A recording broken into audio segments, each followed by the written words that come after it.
Patay ang duha ka mga kandidato sa pagkabarangay Kagawad ug usa ka residente sa Cotabato City human sila gipamusil. Laing duha ka residente ang samdan. Samtang 12 ka mga individual gidakop sa kapulisan nga posible matud pang nalambigit sa maong pagpamusil. Ani report ni Abby Caballero.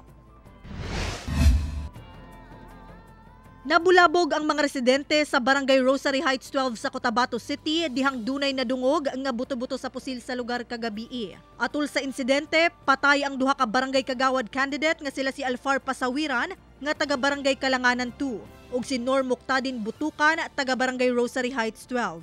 Patay sab ang usa pa ka residente nga gingong supporter ug samdan ang laing duha pa ka residente nga matud pa supporter sab.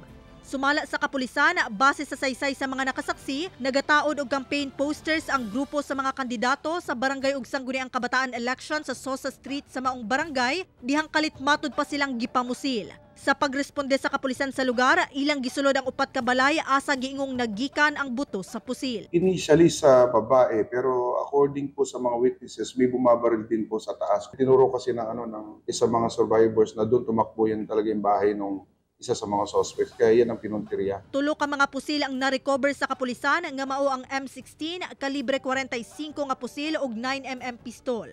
12 ka mga suspetsado ang arestado nga giingong posibleng responsable sa pagpamusil. Unom niini taga Cotabato City, samtang unom sab ang taga Gindulungan ang Maguindanao del Sur. Ginasuta pa sa kapulisan ang partisipasyon sa mga nadakpan sa insidente. Na-arrestong suspects naman po, isa sa ilalim sila sa paraffin test para malaman kung mayroon pong gunpowder residue sa mga kamay nila. Samtang gikasubo ug gikondena sa Cotabato City LGU ang insidente. Ila matud pang siguruhon nga mahatagan gayod og hustisya ang mga biktima.